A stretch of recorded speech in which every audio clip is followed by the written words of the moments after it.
In this video, I like to discuss probability.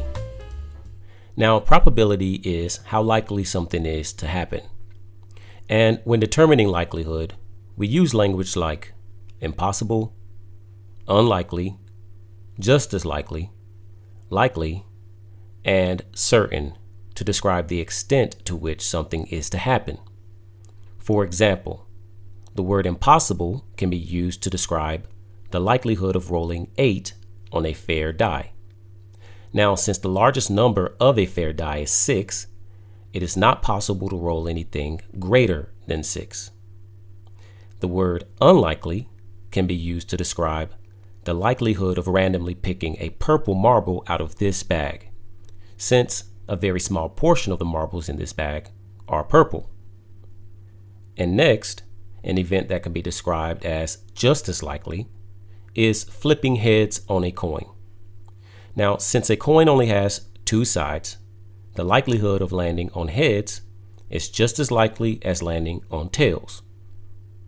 And the word likely can be used to describe the likelihood of randomly picking a green marble out of the same bag as before, since the majority of the marbles are green. And the word certain can be used to describe the likelihood of rolling 1, 2, 3, 4, 5, or 6 on a fair-sided die. Now, since a fair-sided die has 6 sides, no matter how many times you roll it, you're guaranteed to land on one of these numbers. Now, we can also use numbers to describe the extent to which something is to occur. And to demonstrate this, I'm going to use a probability line. Now, the probability of an event always lies between 0, which means the likelihood of an event is impossible, and 1, which means the likelihood of an event is certain. And the probability of all other events are between 0 and 1. Now, this means that the probability can be shown as a fraction, in decimal form, and also as a percentage. Now, to calculate the probability of an event, you can create a fraction with the numerator as the total number of favorable outcomes, which means the outcome that we want, and the denominator as the total number of possible outcomes. So let's use this formula in our first probability experiment, which is to calculate the probability of rolling a 5 on a fair die. And let's start with the total number of possible outcomes. Now, a traditional die has 1, 2, 3, 4, 5, 6 sides. So there are 6 possible outcomes. And the favorable outcome, or the outcome we want, is 5. Now, as we can see, only one of the 6 sides has a 5. This means that the probability of rolling a 5 is 1 out of 6, or 16.67%, which is unlikely to occur. Okay, let's try another example. This time, let's calculate the probability of getting an even number when rolling a fair die. Now, we can start with the total number of possible outcomes. And again, a traditional die has 6 sides. So there are 6 possible outcomes.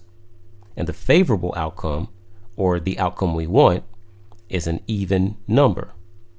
Now, a fair die has even numbers 2, 4, and 6. And rolling either of these numbers is the desired outcome. Now, there are 3 even numbers, so the probability of rolling an even number is 3 out of 6. And if you like, you can reduce the fraction to 1 out of 2. So there is a 50% chance of rolling an even number, which is just as likely to occur as rolling an odd number. Okay, let's try one more example. This time, let's calculate the probability of randomly picking a marble from this bag that is not yellow. We can start with the total number of possible outcomes. Now, of the marbles, 1 is green, 2 are blue, 2 are purple, 2 are red, and 3 are yellow. So the total number of possible outcomes is 10. Now, the favorable outcome, or the outcome that we want, is a marble that is not yellow. Now, as you can see, there are 7 of the marbles in the bag that are not yellow. So the probability of picking a marble that is not yellow is 7 out of 10, or 70%, which is likely to occur. If you like this video, please subscribe to Mr. McLean Math. And also, be sure to click all so that you get notifications when new math videos are uploaded. Thank you for watching.